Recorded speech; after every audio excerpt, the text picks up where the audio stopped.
Hello. The question today will be the following.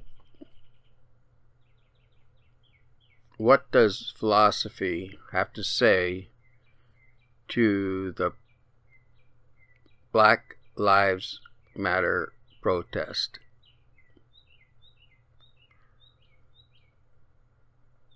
Now,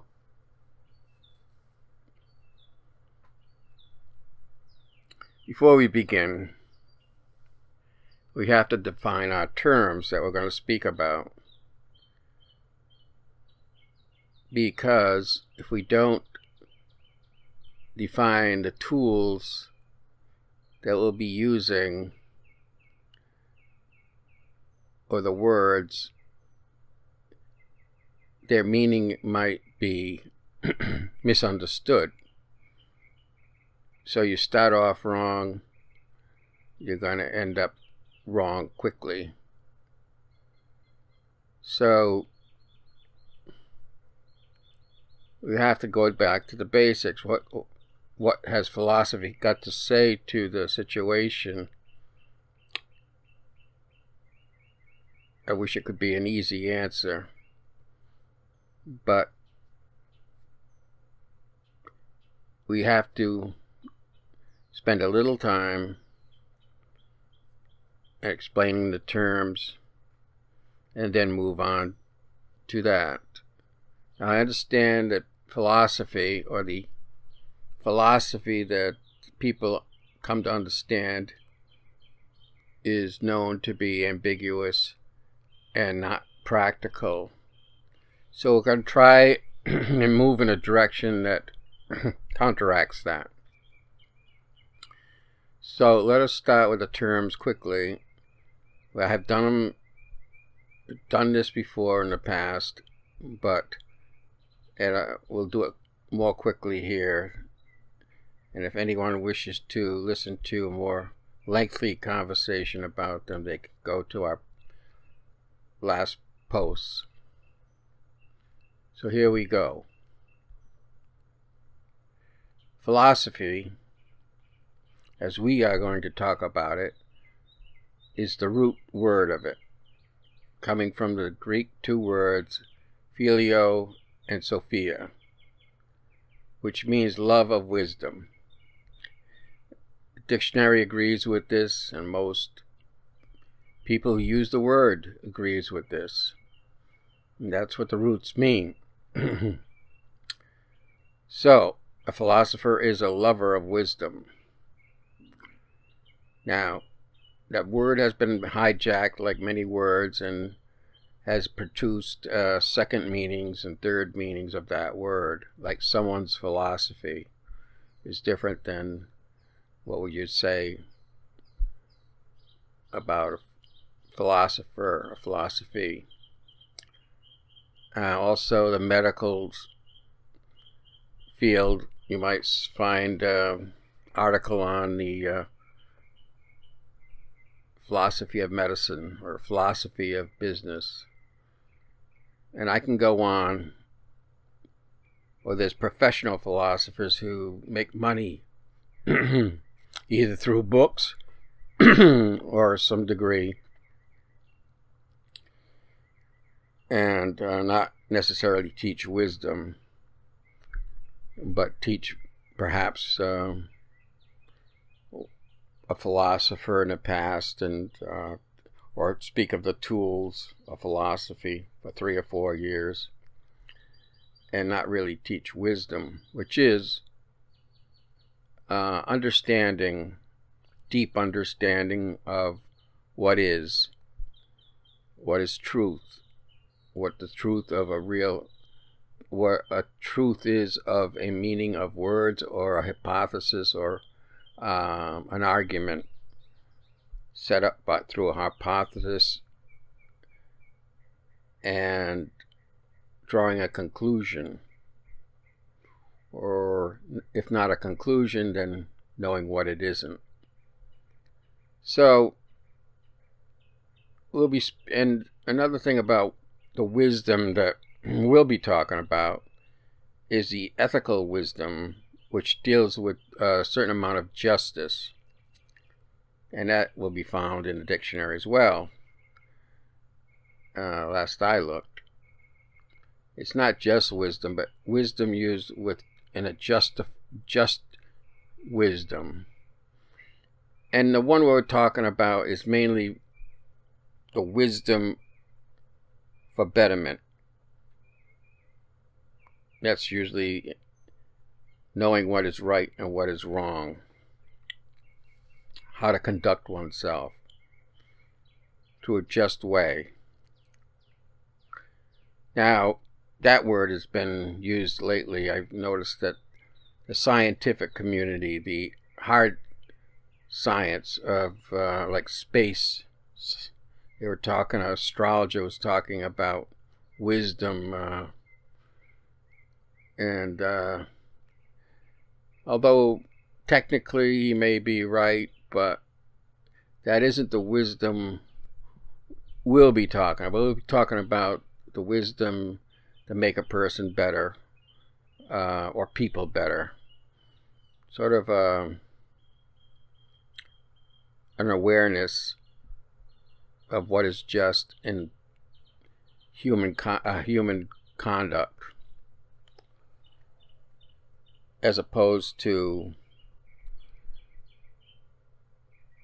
scientific or inductive thinking that is often used in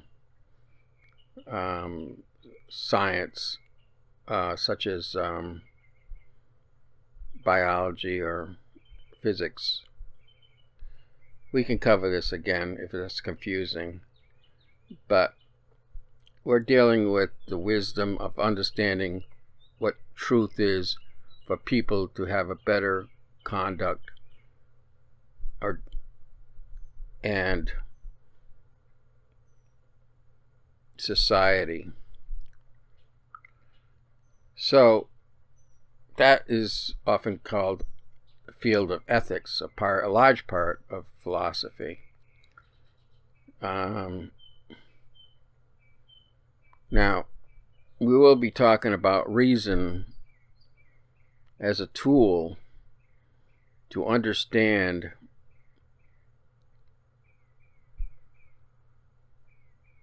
a part of wisdom, to understand what wisdom is and to have the conclusions. We use the tool of logic. Now there's other tools, but I don't want to get too deeply, but mainly reason for now that we'll be using and to understand and to make choices, wise choices, what is right and what is wrong. We'll use logic with words, reasonable techniques of using words, and that covers wisdom for now. As far as poetics, we use that as an art form of making things clearer, a persuasion with rhetoric, good rhetoric, to make things flow gently and gracefully so that understanding will be more fluent and flowing gracefully.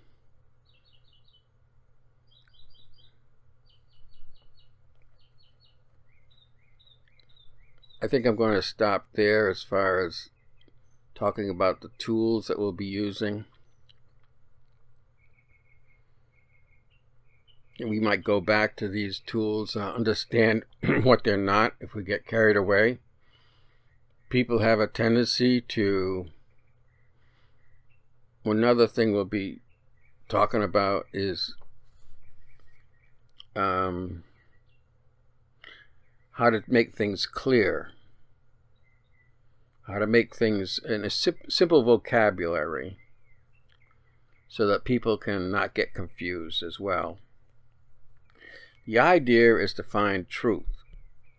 The idea is to look at a situation, look at an argument, look at a hypothesis, and come out with a conclusion that is clear and simple in the fact that one can understand the terminology and be clear so that we do not lose the audience, and certainly to have rhetoric that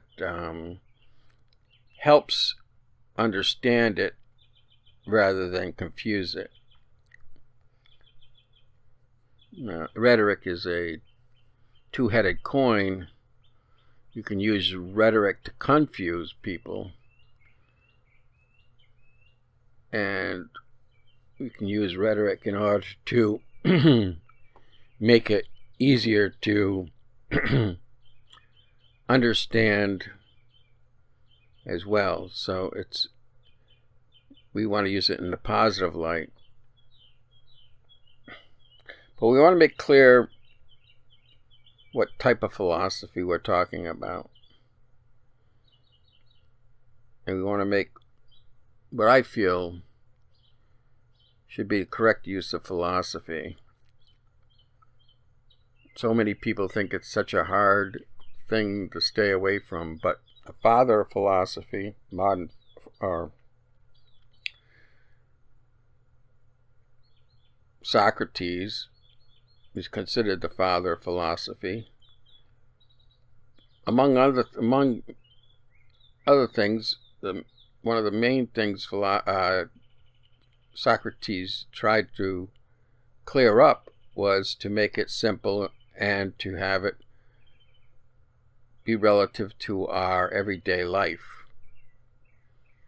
It was getting hijacked, that word was getting hijacked, or wisdom was getting hijacked even back in his time, and he brought it back to the clarity and for everybody else to see that one can become wiser, and it's not just for the academics or business people. It can be for everybody. Matter of fact, Socrates talked about if one doesn't have an examined life, a self-examination, his life is not worth living.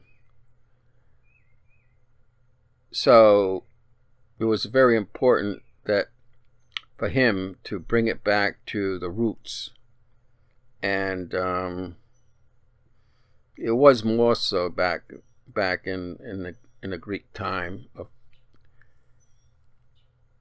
and we're talking about 400 BC, 500 to 400, where the Greek philosophers, if they couldn't live up to what they talked about, then they were criticized. For if you believe in what you're talking about, then you would become it. And if you didn't understand completely what you were talking about or what you were accepting. So application is a part of wisdom, so that what we talk about and what we might conclude, if we don't follow it up by trying to improve toward that or trying to experiment even with it, the conclusions, then we have to go back and find out. If you say, yes, I believe, I accept that, through analyzing it and using reason, and then you don't proceed to utilize that truth, that conclusion, or what you claim is true, there's something wrong. You would want to better yours. Everyone wants to better themselves. Early Greeks believed that, or keeps using that word. I don't like using believe, because that's belief is something other than what we're trying to prove. We're trying to use a science, which is philosophy is a science. So you want to use what is real through analyzing and critical thinking, and be precise in what we believe. Be precise in what we conclude, so that we can accept it as a part of our value system, a part of one of our principles, and fall back on that principle. So when we live our life and we have a question of what to do, right, we will know we can fall back on these principles, this value system that we have concluded and accepted as correct. And this becomes we do this quite a while, and then it becomes a part of our character. And almost without thinking, we do the right thing. So this is what we want to do: build up value systems clearly and simply as possible, and as gracefully perform it, so that we can have a deep satisfaction when we're through, and a better well-being. So, with that said, we'll move on to the question of what philosophy and wisdom says to the protests that are sweeping the world regarding Black Lives Matter. And what that means is, let us classify that as, right now, it's several years of police brutality in a higher proportion to the black community, African American community in the United States, and the world, I guess, now that it's branched out. And we have to keep on track here.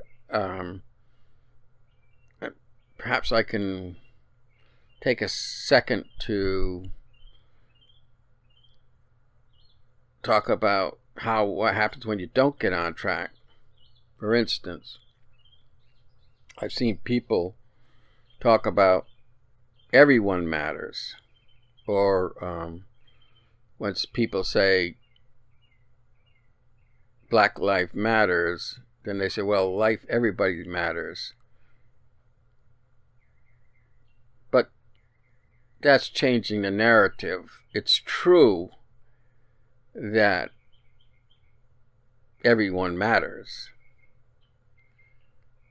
but we're talking about brutality of police in this situation, undue aggression, and especially the black community, especially over the last few years. Obviously, aggression has been done for hundreds of years now, since slaves were brought over to America in the 1619, most people accept as the first slaves came to America, or first Africans came to America to be slaves. So that's 400 years ago. So, but this changing that narrative to all lives matter doesn't make sense to me at all. If you think about it, let's follow that argument. Black Lives Matter, which is talking about the black police giving aggression to black people, African Americans. Now you're changing the narrative to all people matter and changing the narrative altogether, because all Black Lives Matter is just a slogan for police overreaction toward black people, especially. Well, to them. So, but let's follow that logical argument. If all lives matter, that's true. Let's follow that argument. Well, all animals matter too. And you can say, well, that's true too. So what are we talking about? We're talking about other races, now we're talking about animals. Well, the earth matters too. So do we include all the earth matters? All the world matters? All the environment matters? Everything matters. So you can keep going away from the narrative by saying things that are true. On the other hand, you could go the other direction and say all Black Lives Matter. Then you could say also all black injustice toward blacks matter. All poverty people of poverty matter too. And then you can say all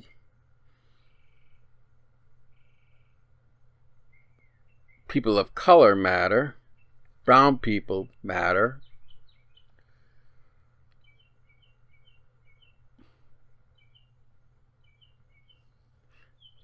You could say all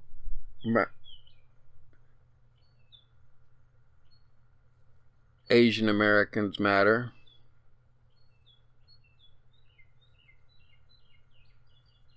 Native Americans matter. You can lump everything together. But that's not what we're doing here. We're talking about something specific. We're using a slogan, Black Lives Matter, in order to talk about the oppression and the brutality of black people, especially from the police. If you want to add something else, fine. But as I understand it, we're talking about the brutality of police, and that's what happened. That's why it's outraged. That's why it started this. So let's kind of get that straight. Anyway,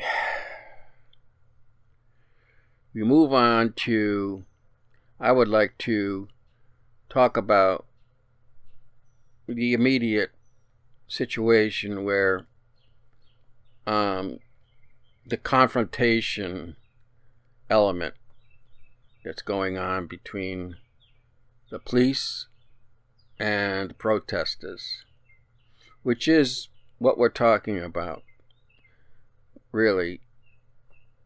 And that, I want to talk about that right now. And we're going to talk about it as a common sense situation here first, because common sense is a part of wisdom, but wisdom is deeper. It's like playing checkers and chess. So use common sense as the checkers, and when you start to talk deep understanding about truth and right and wrong, what complete real understanding of what the core of it is, then we're kind of like a chess game, which is, as many know, that this takes a lot more brain work, more focused, more serious. more attention. So that's what wisdom requires. So we look at it common sense. We have heard a lot of the adages and sayings and quotes from our parents or peers or friends.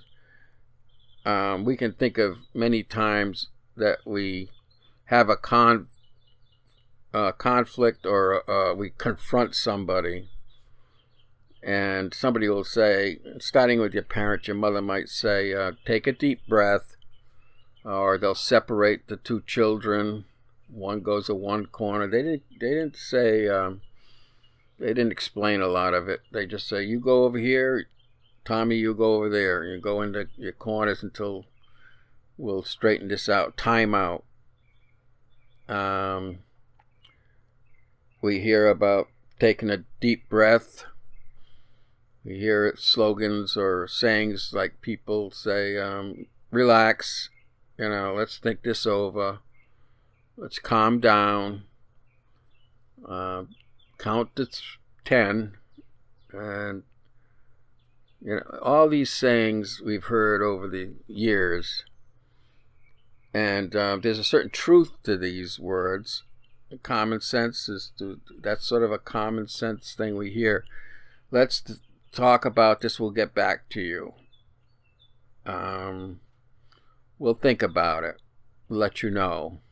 All these things you've heard before. We've all heard them. We hear them daily in some way or same fashion.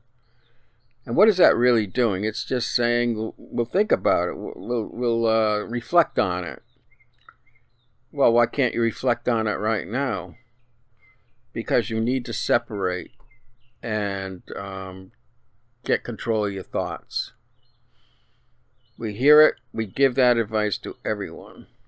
So that's the common sense way of, and that does have some truth, but sometimes we don't understand exactly why it has some truth. So we'll kind of go into more of a understanding, more of a wisdom, a deeper understanding in why we should separate, why we should take a deep breath, why we should reflect on, relax, and before we engage again. And I mentioned about wisdom being different than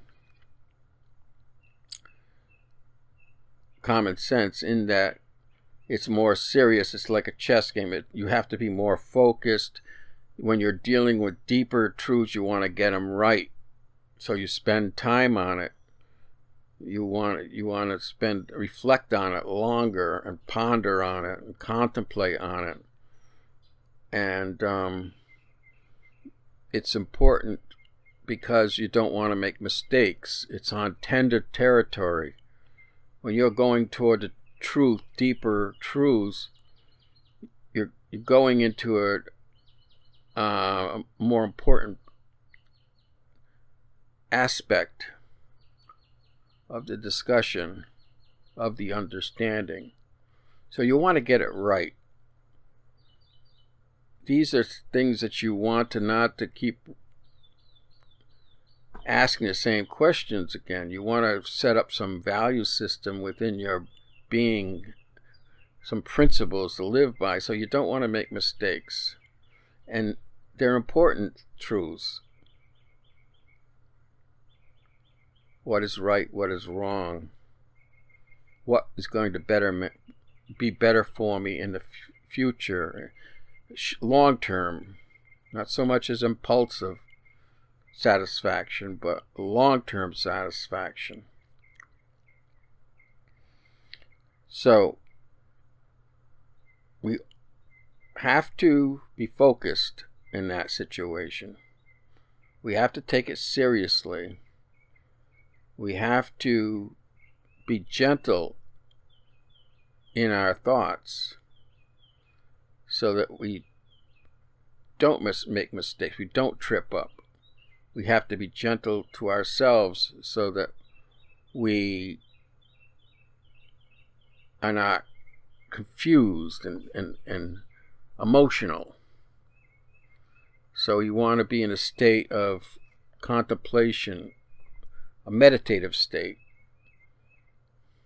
That's why you see thinkers in a very subdued situation. They're on a rock looking over the ocean, or just thinking, quietly.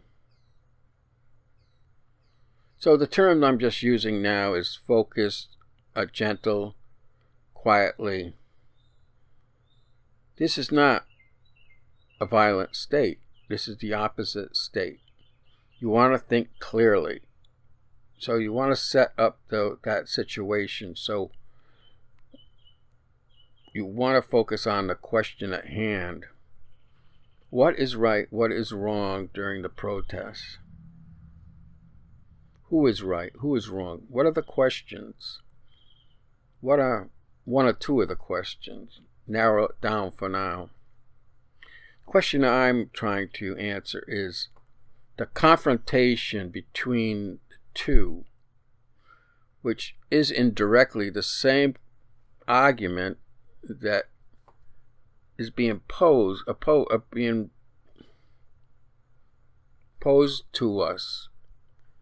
That is over-aggression by the police toward Native Americans, as opposed to the relationship for white or Caucasians. Why is it not the same? It's unfair, injustice. And that's the question. So here we have the same thing again. During the protests, you have African Americans confronting the police. So I think we have to start with that. Now, we have to understand through what I was talking about that if you're trying to find truth, you want a gentle, focused, serious state.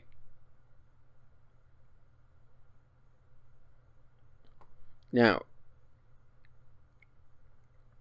there is no, once you start becoming frustrated, angry, and violent, in some way violence includes screaming, lashing out in any way, either fighting or just getting out of your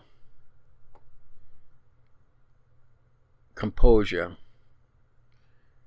is not going to find truth. You're going to do something wrong.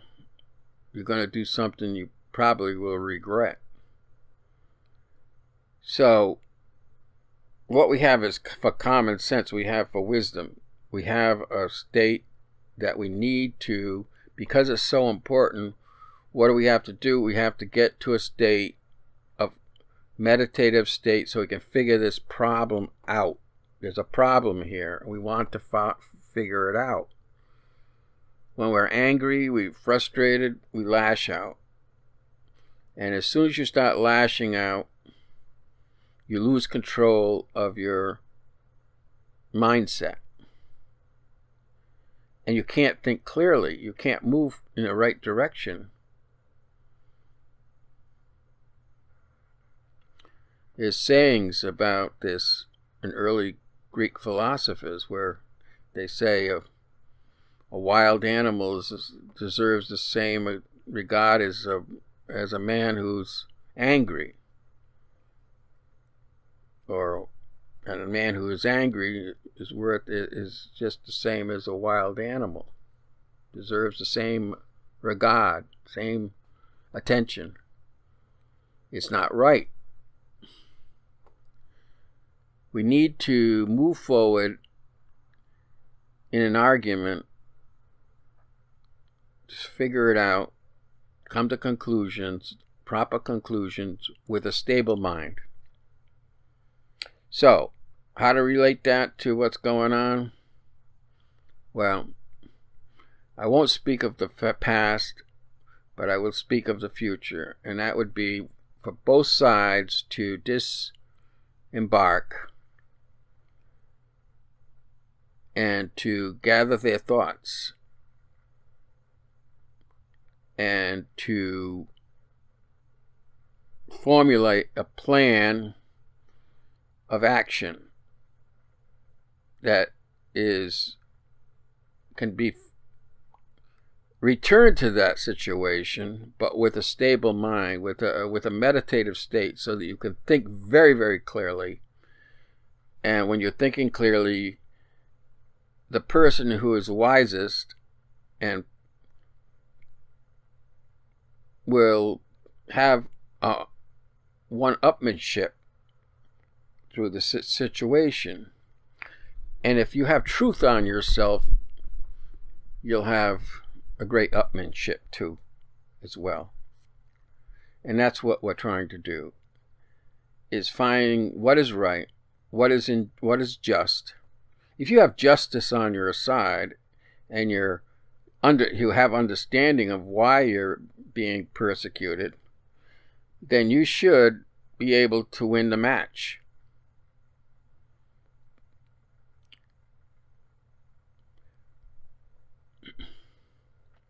Now, at what I'm trying to address, a non-violent protest, as well as a non-violent police interaction. So each side can withdraw for a short time. You shouldn't have to. I don't believe it has to be for a long length of time, but whether you do it mentally or physically, that is the wisest. That's what philosophy tells us. That's what wisdom tells. That's what understanding tells us. That's what common sense tells us. Now, what will happen when both sides will negotiate, possibly, but make a plan of action, discuss the situation, what is the best way, what is the best approach? I do believe that nonviolence is the best approach. I think you have to be active. You have to continue it. If you feel injustice is happening, you must be active for your cause. You must be persistent, and it's a long journey. This is something that happened overnight. This has been going on for years and decades and centuries. So the situation needs to be addressed in a very serious manner. And again, the more serious it is, the more calm and deliberate you should be. Never losing hold of what you're trying to do, becoming clear about your objectives and how they're going to be carried out on both sides. But I'm thinking more of the protesters right now.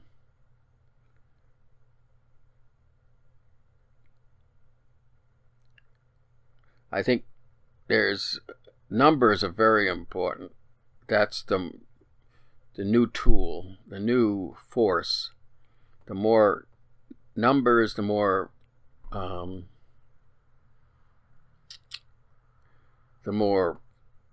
support in numbers of people, of the media, of the populace. That is what I see as the force.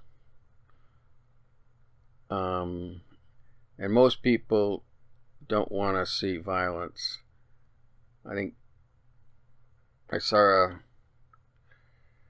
young black man get on social media and say, I think Martin Luther King was wrong. I think violence has to go against violence. And there's so many people that Martin Luther King was a very wise man. He studied and he learned, huge effort, huge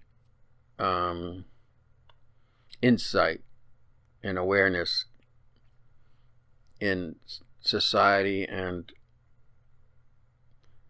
history of conflict to come to his realizations through similar action of Gandhi and Mandela and Thoreau.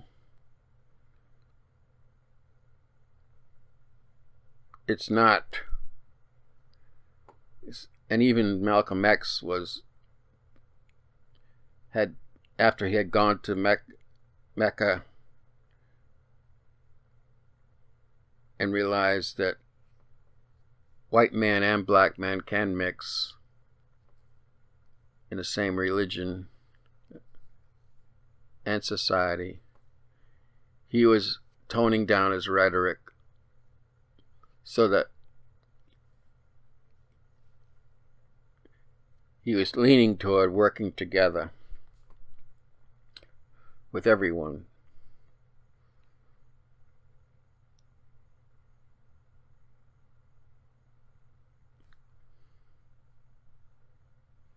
We need to not give up, not get less motivated, more motivated, and move ahead more strongly and firmly to combat injustice. It's a long road. There's many things that can be done. More lawyers, more intellectuals to understand the problem for the future. And it cannot be forgotten. But if you lose the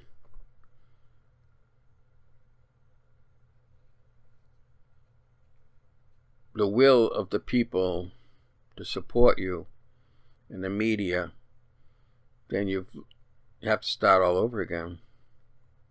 On the other hand, the police have to think twice about what they're doing. Listen to there's a lot of police that understand what their real job is. And I think once things calm down, they're separated, they think it over, they'll want to work with people to fight injustice. That's their real reason they're being hired, is to fight injustice. But violence is injustice. Violence goes against the grain. It's not a clear, gentle situation. It's not wise. And it doesn't speak to understanding. And that's what philosophy does. It speaks to understanding and wisdom. I understand there's a certain victory in small victories, or seemingly small victories in a conflict. But it's not the true battle. It's not the true war. It's not the true victory. Because victory is long term. This is a long term problem that the outcome will take quite a while in order to resolve. And reinforce. Another thing about wisdom that we touched on it, that it's an application. It's not enough to just say, we did this, we did that, but it's continuation of that application so that the true well-being of society can be the outcome. So getting back to the police, I think the police, as long as they're not attacked, as long as they're not told to enforce their behavior, I think that shift. I think we're starting to see that now. I saw some parades, or call them parades, I guess, but the marches were headed by 3 cop cars, 3 police officers' cars that actually were protecting the protesters. And I see some of the protesters becoming much more peaceful. So this is what has to happen. And it has to happen decidedly so. It can't just be temporary. And we see how it has been productive. People don't think Martin Luther King was productive. They're wrong. You have to go back and study history and study what happened. It was a few years later, but many things were accomplished through the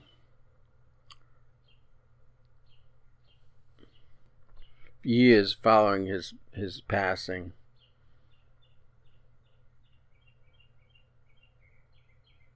Johnson carried on before he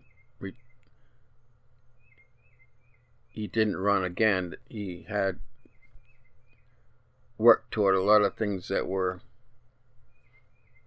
started in the Kennedy administration in the early 60s, where civil rights was active, especially active.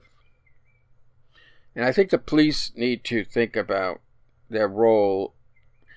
Their role is a job.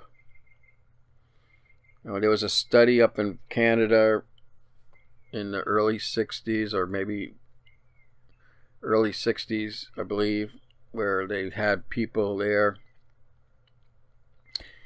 and they hired people off the street and they needed jobs, and they had this little computer-like thing where the dial, and they were told that they had to put the dial a little higher, and when they did, they heard somebody scream in the next room in the background. So they figured it out that every time they turned the dial higher, that somebody screamed louder. And but that was their job. They were testing for the job, and so that was their job to put this dial higher and higher, even though they heard somebody screaming. And so the result was that was 1 or 2 that complained about it, didn't want to do it, but even they, in the end, turned the dial higher and higher. They wanted the job so bad. They needed the money. They were willing to hurt somebody in order to get it. So there was about, I don't think it was a very large controlled study, but of all the people that they tested, that seemed to be a situation. Have a job, they do things they wouldn't ordinarily do. They just get locked in to their job, and they do what the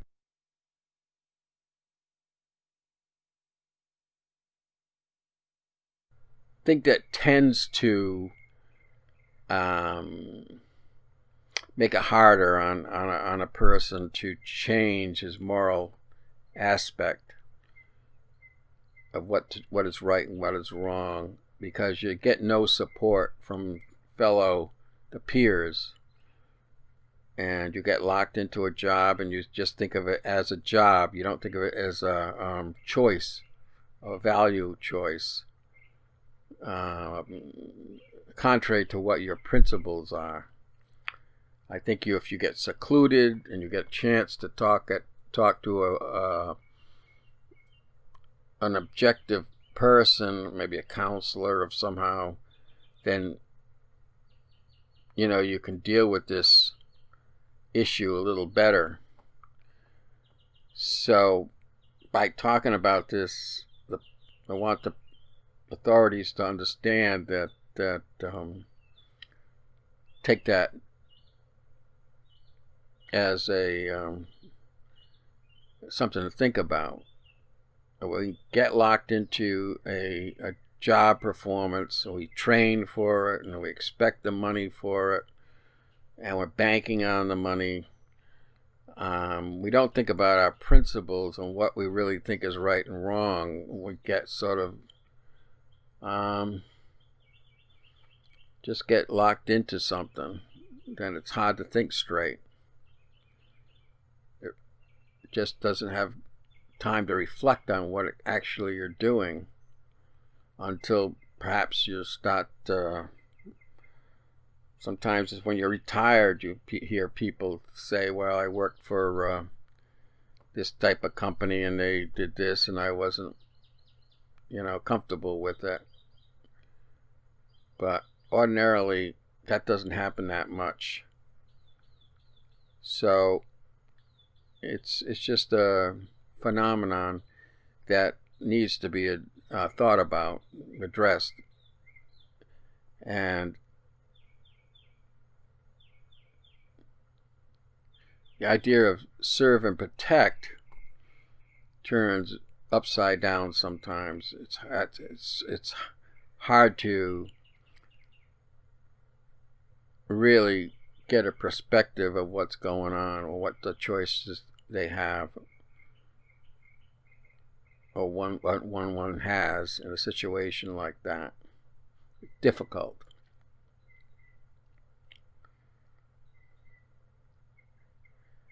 Now, I think when both sides negotiate, they basically want the same thing.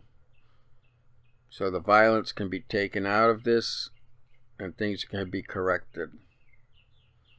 At least work toward correction. It's not going to happen overnight. It's going to happen in degrees.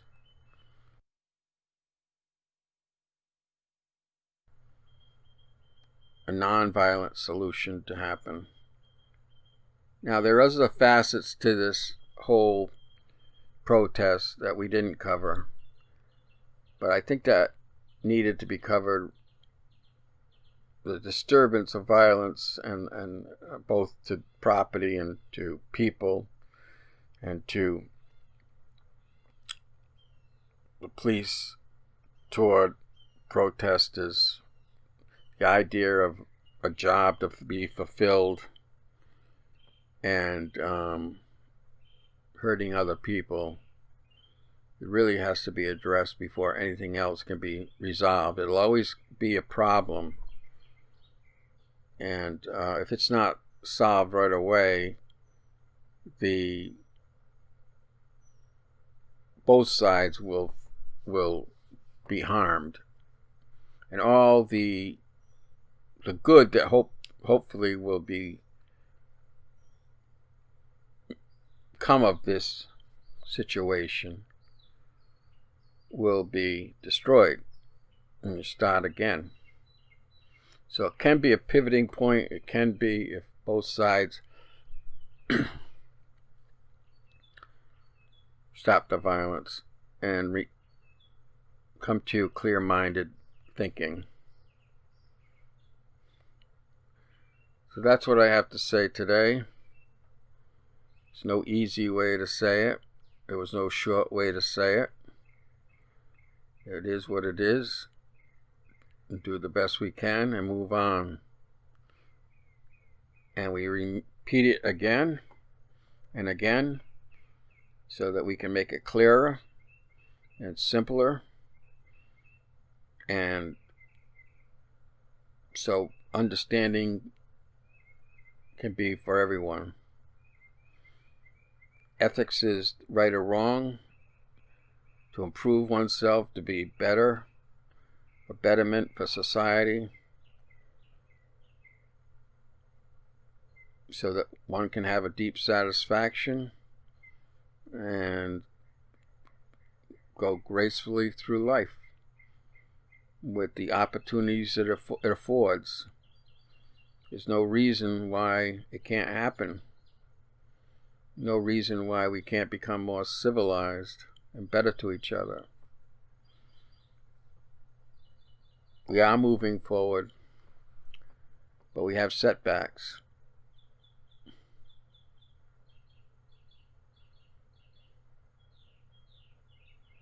Thank you.